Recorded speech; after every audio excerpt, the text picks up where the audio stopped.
Big boss can't survive without Salman Khan. अब मैं ऐसा इसलिए कह रहा हूँ क्योंकि अगर आप बिग बॉस का इतिहास उठा कर देखोगे तो पता चलेगा कि बिग बॉस को होस्ट करने के लिए आज तक कई होस्ट आए और गए, लेकिन जब से सलमान खान बिग बॉस के होस्ट बने तब से बिग बॉस की टीआरपी आसमान छूने लगी। सीजन बाय सीजन न सिर्फ रिकॉर्ड्स ब्रेक हुए बल्कि बिग बॉस इंडिया का सबसे बड़ा रियलिटी शो बन गया। इवन सलमान की लाइफ में कई कंट्रोवर्शियल पॉइंट्स आने के बावजूद भी उन्हें कभी ऐसा होस्ट से हटाया नहीं गया। इसीलिए आज के समय में सिचुएशन ये है कि सलमान को रिप्लेस कर पाए ये इम्पॉसिबल सा लगता है। पर ऐसा क्यों? बॉलीवुड में तो कई मेगा स्टार्स मौजूद हैं, लेकिन सिर्फ सलमान खान के ही अलावा ऑडियंस किसी और को क्यों बिग बॉस का होस्ट नहीं देखना चाहती? तो चलो फिर करते हैं स्टार्ट। अगर मैं आप सबसे एक सवाल करूं कि बिग बॉस क्यों इंडिया का सबसे बड़ा रियलिटी शो है, तो मैं डेफिनेटली कह सकता हूं कि तुम सबका जवाब होगा शो का यूनिक कंसेप्ट। लेकिन मैं बता दूं कि जिस यूनिक कंसेप्ट की वजह से शो पॉपुलर हुआ वो कंसेप्ट ही चुराया हुआ है। हाँ जी, क्योंकि शो का फॉर्मेट नीदरलैंड से बहुत ही पॉपुलर शो बिग ब्रदर से लिया गया था, जिसका सिंपल सा फॉर्मेट था कि कुछ फेमस लोगों को एक घर में बंद कर देना बिना बाहर की जानकारी के, जिन्हें टाइम पर खाना दिया जाएगा और रहने के लिए बेसिक जरूरतें, और साथ ही उन्हें बिग ब्रदर की हर एक कमांड भी माननी पड़ती, नहीं तो उन्हें घर से बेघर कर दिया जाता।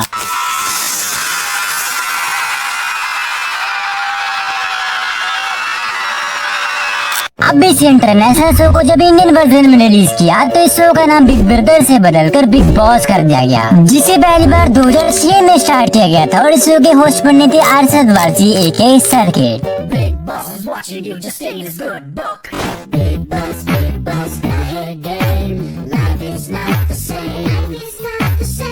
इनिशियली जैसे कि मैंने बताया कि शो को कंसेप्ट यूनिक होने के कारण शो को मस्त रिस्पांस मिला और इसीलिए बिग बॉस को अपनी शुरुआती ऑडियंस ढूंढने में टाइम ना के बराबर लगा, जिसके बाद शिल्पा शेट्टी, अमिताभ बच्चन, संजय दत्त और फराह खान ने भी बिग बॉस को होस्ट किया। लेकिन 2010 में आता है कहानी में ट्विस्ट, जब सलमान खान ने शो के सीजन 4 को पहली बार होस्ट किया था।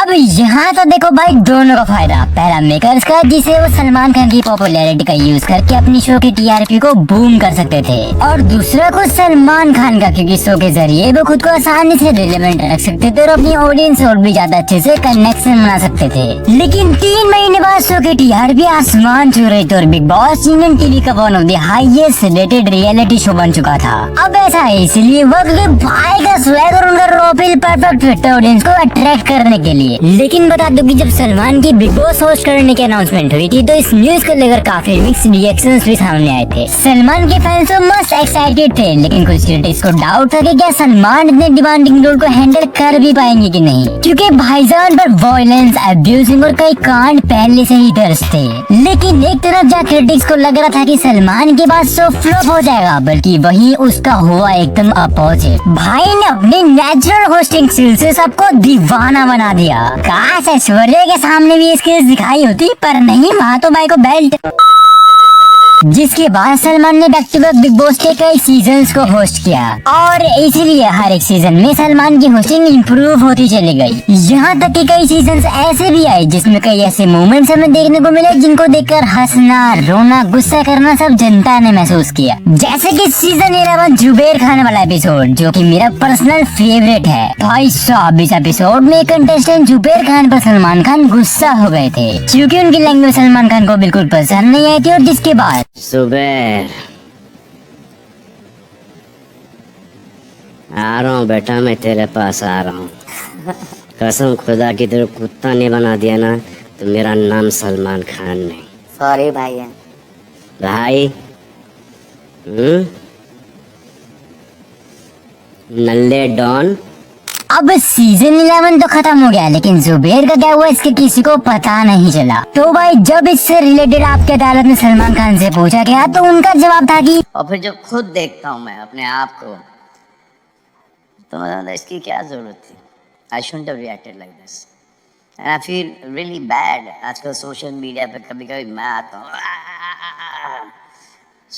फिल्मों में ठीक है, लेकिन भाई ऐसा नहीं था क्योंकि असलियत में सलमान ने जुबेर को बर्बाद कर दिया। हाँ, मेरी अम्मी बहुत रोई थी। मेरी अम्मी इस दुनिया से गई ना तो मेरा सब कुछ लूट चुका था। मार नहीं पाया अपने आप को क्योंकि मैं हराम मौत मरना नहीं चाहता था। कसम खुदा की तुझे कुत्ता नहीं बनाया। बहुत रातों रात एक इमेज चेंज हो गई यार बिग बॉस से। और सलमान भाई के वो स्टेटमेंट से जो सलमान भाई का एंगर था, उससे जो डैमेज हुआ वो आज तक 6 साल हो गए कोई भर नहीं पाया वो। इसके अलावा one of the most popular season number 10 स्वामी ओम वाला सीजन। आप बोलते जाइए, आप बोलते जाइए, आपका दिमाग बड़ा अच्छा चलता है, आप अपने दिमाग से बोलते जाइए।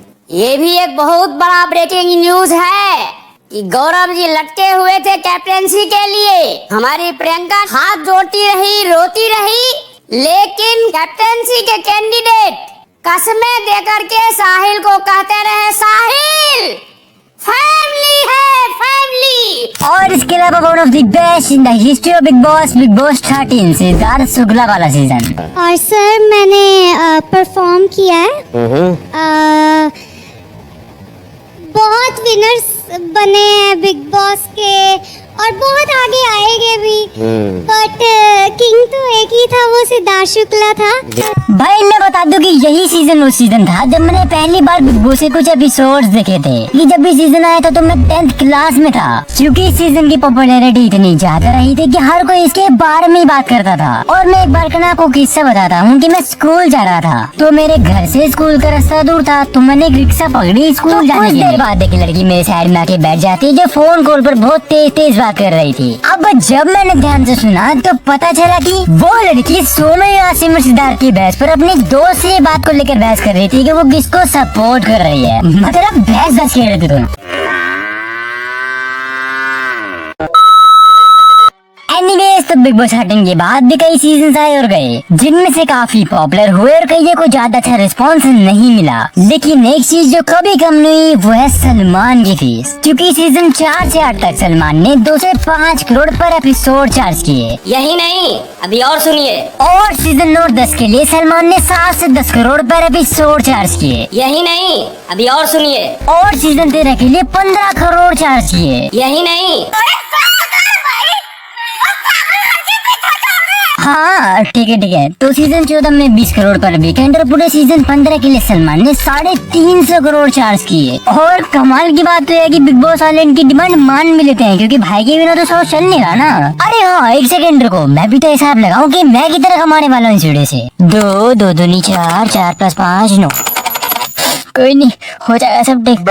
हाँ तो सलमान खान के रेट्स बढ़ाने के पीछे एक बड़ा रीजन है जो है व्यूअरशिप, क्योंकि सलमान के होस्ट बनने के बाद बिग बॉस की व्यूअरशिप में हमें जबरदस्त स्पाइक देखने को मिला। जब से भाई ने शो को होस्ट करना शुरू किया तब से शो हाई रेटिंग्स मेंटेन करने लगा। दूसरे रियलिटी शोज को पीछे छोड़ते हुए बिग बॉस ने हर एक सीजन में अपनी अलग ही पहचान बनाई। एग्जाम्पल के लिए हम बिग बॉस रेडी सीजन 2 भी ले सकते हैं, जिसमें अपने फुकरा भाई और तो इस शो में टोटल व्यूअरशिप 245 करोड़ की थी। इस शो को 3000 मिनट देखा गया तो टोटल 540 करोड़ वोट्स आए थे। जस्ट इमेजिन ये नंबर कितना बड़ा है यार। हाँ इस सक्सेस के पीछे एक बड़ा रीजन यूट्यूबर का भी होना था, लेकिन इस बात को भी हम इग्नोर नहीं कर सकते कि अगर शो में सलमान भाई ना होते तो शो में मजा आ ही नहीं पाता। अब अगर दूसरे होस्ट से कंपेयर करें तो यार सलमान खान का इम्पैक्ट अलग ही रहा है बिग बॉस पर। उनकी प्रेजेंस और स्ट्रॉन्ग फैन बेस ने शो को और भी ज्यादा एंगेजिंग और इंटरेस्टिंग बनाया और साथ में शो को एक अच्छी परफॉर्मेंस के साथ टॉप पर भी पहुंचाया। इवन जब मैंने कुछ clips big boss ready season 3 की देखी थी तो मुझे उसमें अनिल कपूर के साथ भी वो मजा नहीं आया था, बल्कि उन्होंने काफी अच्छा होस्ट किया था, लेकिन तब भी वो राधे वाली फीलिंग नहीं सिंग थी यार। भाई के अंदर एक अलग ही नेचुरल चरिश्मा है जो स्क्रीन पर शाइन करता है। और इसी वजह से शाहरुख खान का क्या 5वीं बार से तेज है शो सलमान खान का 10 के दम से पीछे रह गया था, जिसकी वजह से शाहरुख खान को बुरा भी लग गया था और दोनों की दुप्पट दुबी हो गई थी। अब क्योंकि ये अलग टॉपिक है तो हम इस पे बात नहीं करते। बाकी बिग बॉस में सलमान इसलिए भी फिट बैठते हैं क्योंकि इनके बोलने के स्टाइल से ऐसा लगता है कि वो अपने किसी दोस्त से बातें कर रहे हैं। सलमान की एक खासियत है जो उनको यूनिक बनाती है, वो है उनकी ऑनेस्टी। वो जो भी बोलते हैं दिल से बोलते हैं यार, और इसलिए ऑडियंस को लगता है कि वो उनसे कनेक्ट कर पा रहे हैं। उनका सेंस ऑफ ह्यूमर भी काफी जबरदस्त है, जिसकी वजह से कंटेस्टेंट से लेकर ऑडियंस तक सबको उनकी जोक्स के ऊपर हंसी आ जाती है, और नहीं भी आती तो हंसना पड़ता है, वरना भाई गाड़ी। अच्छा, एक चीज जो मैंने पर्सनली नोटिस की है वो ये है कि सलमान सीजन खत्म होने के बाद भी कंटेस्टेंट से अच्छी बॉन्डिंग रखते हैं। जैसे पंजाब दी कटरीना कहे जाने वाली शहनाज की ले लो, जिन्हें बिग बॉस के बाद कुछ सलमान खान के साथ मूवी करने का मौका मिला, या फिर अब्दुल रोजिक जो हमें शो के बाद भी सलमान खान के साथ कई जगह दिखे, जिसे एक चीज भी दिखाई देती है कि सलमान एक होस्ट नहीं बल्कि एक मेंटोर भी है। जब कंटेस्टेंट्स कुछ अच्छा करते हैं तो सलमान उन्हें अप्रिशिएट करते हैं, और अगर किसी के साथ कुछ गड़बड़ हुई तो you know what I mean. तो अब आपको पता लग ही गया होगा कि क्यों सलमान खान के बिना बिग बॉस बिल्कुल वैसे ही है जैसे बिना डीजे के बर्थडे पार्टी और बिना पटाखों के दिवाली। ये बड़ी अच्छी बात कही आप। यहाँ तक वीडियो देख रहे हो तो मतलब आपको वीडियो पसंद आई। अपने चैनल पर और भी कंटेंट पड़ा हुआ है तो जाके देखो यार सालो, और अच्छा लगे तो कर देना सब्सक्राइब, वरना कोई बात ही नहीं है। वीडियो को जल्दी से लाइक कर दो। तो मैं भी चल रहा हूँ वो भाईजान आज बेल्ट बोल के तो फार्म हाउस पर देने जानी है।